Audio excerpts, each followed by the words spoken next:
Halo Smart Leaders, selamat datang di kanal YouTube MIC Publishing, kanal pengembangan diri harian yang terinspirasi dari buku-buku pengembangan diri dan kepemimpinan terlaris kelas dunia. MIC 10 Minutes a Day kali ini akan membahas soal bos yang buruk dari buku How to Lead When Your Boss Can't or Won't dari John C. Maxwell. Setidaknya ada 7 tipe bos yang buruk versi John C. Maxwell. Simak sampai habis ya. Cek deh, atasan kamu tipe nomor berapa? How to Lead halaman 9. Bos yang buruk. Leo Tolstoy, penulis dari Rusia, mengawali kisah novel Anna Karenina dengan cara ini. Setiap keluarga bahagia memiliki kebahagiaan yang sama. Semua keluarga tidak bahagia memiliki jenis ketidakbahagiaan masing-masing. Pemikiran serupa dapat digunakan untuk menggambarkan pemimpin. Semua pemimpin yang baik memiliki kesamaan dalam banyak karakteristik. Tetapi, para pemimpin yang buruk memiliki keburukan yang beragam. Berikut di antaranya. Pertama, pemimpin labil. Para pemimpin labil menganggap segalanya adalah tentang mereka. Akibatnya, setiap tindakan, informasi, dan keputusan harus melalui filter keegoisan mereka. Ketika anggota tim mereka berkinerja sangat baik, mereka takut tersaingi. Dan seringnya, mereka berusaha mencegah anggota tersebut berprestasi. Ketika anggota tim mereka berkinerja buruk, mereka marah karena kondisi itu membuat mereka terlihat buruk. Dan yang lebih parah, pemimpin labil menginginkan status quo untuk semua orang, kecuali diri mereka sendiri. Mereka seperti direktur utama perusahaan yang mengirim memo kepada manajer HRD dan mengirim pesan sebagai berikut. Cari para pemimpin muda di perusahaan ini. Pemimpin yang siap siaga, penuh inisiatif, dan cocok menggantikan posisi saya. Dan setelah ditemukan, segera pecat mereka. Saat menuliskan buku ini, seorang teman diskusi saya berkata bahwa ia pernah bekerja untuk pemimpin yang memiliki prinsip kepemimpinan utama, menjaga semua orang tidak stabil. Jika salah satu bawahannya mulai agak terlalu stabil, ia akan mengguncangkannya. Dalam organisasi, kestabilan mengalir ke bawah. Ketika para pemimpin merasa labil, seringnya mereka mengarahkan kelabilan itu ke bawahan mereka. Jika Anda bekerja untuk pemimpin yang labil, Anda tidak hanya akan berupaya membelokkan kelabilannya dari Anda, tetapi juga harus bekerja lebih keras untuk memutuskan rantai kelabilan serta menciptakan kestabilan bagi orang-orang yang bekerja untuk Anda. Jika tidak, orang-orang Anda akan menderita. Kedua, pemimpin tanpa visi. Para pemimpin yang tidak memiliki visi menciptakan 2 masalah langsung bagi bawahan mereka. Pertama, mereka gagal memberikan arahan atau insentif untuk bergerak maju. Kedua, mereka nyaris selalu tidak memiliki motivasi. Mereka tidak bersemangat. Tidak ada bahan bakar untuk menggerakkan diri sendiri serta bawahan mereka. Situasi semacam itu jelas tidak menciptakan lingkungan positif dan nyaman untuk bekerja. Kita sudah membahas beragam cara merespons visi. Seperti yang sudah saya katakan, jika pemimpin Anda tidak memiliki visi, Anda mungkin harus mengkomunikasikan visi organisasi kepada anggota tim serta mengingatkan mereka tentang bagaimana tim bisa berkontribusi. Anda bisa menularkan semangat, bahkan ketika bos Anda lesu. Ketiga, pemimpin yang tidak kompeten. Para pemimpin yang tidak kompeten juga tak akan efektif, dan seringnya mereka tetap nyaman dalam kondisi seperti itu. Mereka adalah sumber masalah, tidak hanya bagi orang-orang yang mereka pimpin, tetapi juga untuk organisasi secara keseluruhan. Para pemimpin yang tidak kompeten adalah katup di bagian organisasi yang mereka pimpin.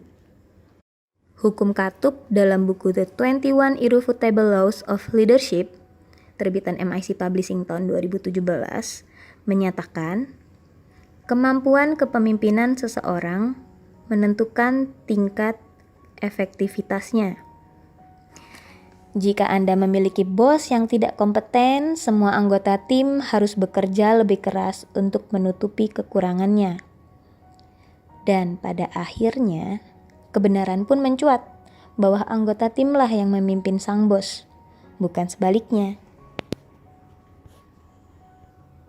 Keempat, pemimpin egois. Pemimpin yang egois berusaha maju dengan mengorbankan orang-orang di sekitarnya. Seorang eksekutif yang saya wawancarai berkata bahwa salah satu mantan atasannya adalah pemimpin egois yang menimbun semua fasilitas yang menyertai posisi kepemimpinannya.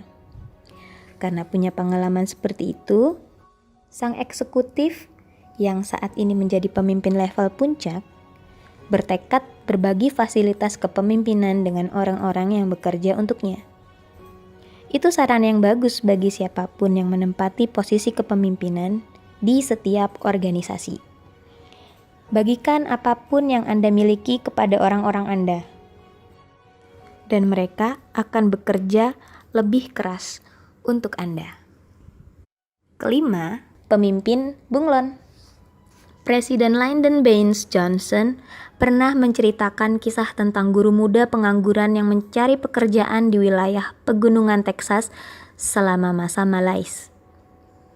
Saat dewan sekolah setempat menanyainya apakah bumi berbentuk bulat atau datar, calon guru tersebut panik, takut, dan mengira itu adalah pertanyaan jebakan. Lalu menjawab, "Saya bisa mengajarkan keduanya." Seperti itulah reaksi pemimpin bunglon ketika Anda mendesaknya untuk mengambil keputusan. Ketika orang-orang mengikuti pemimpin bunglon, mereka tidak akan pernah tahu bagaimana reaksinya. Akibatnya, waktu serta energi berharga yang biasanya digunakan oleh orang-orang untuk menyelesaikan pekerjaan sering terbuang sia-sia karena berupaya memprediksi dan mengantisipasi langkah yang akan diambil oleh sang pemimpin serta topeng kepribadian mana yang ia pakai hari itu. Upaya terbaik yang bisa Anda lakukan adalah berusaha menyekat diri sejauh mungkin dari suasana hati dan kepribadian pemimpin bunglon yang berubah-ubah. Berfokuslah pada penyelesaian pekerjaan Anda dan pencapaian visi organisasi, bukan berusaha untuk menyenangkan bos, karena Anda tidak akan bisa memprediksi apa saja taruhannya. Keenam, pemimpin politis. Pemimpin bunglon mirip dengan pemimpin politis. Kedua jenis pemimpin ini sama-sama sulit mengambil sikap tegas. Tetapi, jika pemimpin bunglon digerakkan masalah-masalah emosional, maka pemimpin politis dimotivasi keinginan untuk maju. Rasanya sulit mengikuti orang-orang yang keputusannya lebih didasarkan pada ambisi politik daripada misi, kebaikan organisasi, atau kesejahteraan anggota tim. Mereka seperti wali kota yang diminta menentukan sikap atas masalah tertentu. Ia menjawab, "Jadi begini, sebagian teman saya mendukungnya, sebagian lagi menentangnya, dan saya pribadi, saya mendukung teman-teman saya. Sekali lagi, berusahalah untuk tidak terlibat dalam permainan politik, dan sebisa mungkin sekat diri Anda dari pemimpin semacam itu." Ketujuh, pemimpin yang gemar mengendalikan. Pernahkah Anda memiliki atasan yang selalu ingin mencampuri apapun yang Anda kerjakan? Perlakuan seperti ini sering membuat frustasi orang-orang yang kompeten. sulit menghasilkan momentum ketika atasan Anda selalu mengganggu kinerja Anda dengan terus-menerus mengawasi Anda. Mereka yang gemar mengawasi orang lain lekat-lekat seringnya karena didorong salah satu dari dua hal berikut. Pertama, mengharapkan kesempurnaan yang mustahil diperoleh, atau meyakini bahwa tidak ada yang bisa menyelesaikan tugas sebaik mereka, yang sesungguhnya bermuara pada pemikiran bahwa kontribusi orang lain tidak seberharga kontribusi mereka. Sikap semacam ini tidak akan menciptakan suasana kerja yang positif bagi para bawahan mereka. Hal pertama yang dapat Anda lakukan ketika memiliki bos semacam ini adalah memimpin diri sendiri dengan baik, yang akan saya bahas di bab buku selanjutnya. Anda juga dapat terus-menerus mengkomunikasikan pencapaian Anda. Sayangnya ini butuh waktu. Namun, jika Anda terus-menerus melibatkan bos, ia mungkin akan berusaha mengurangi pengawasannya terhadap Anda. Selain itu, jika Anda ingin menginformasikan segala hal kepadanya, ia mungkin akan tiba pada sikap meminta informasi secukupnya saja dan bahkan berhenti berusaha mengawasi Anda.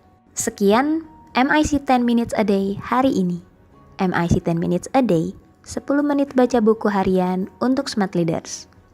Simak topik seru lainnya besok ya. Hanya di kanal YouTube MIC Publishing.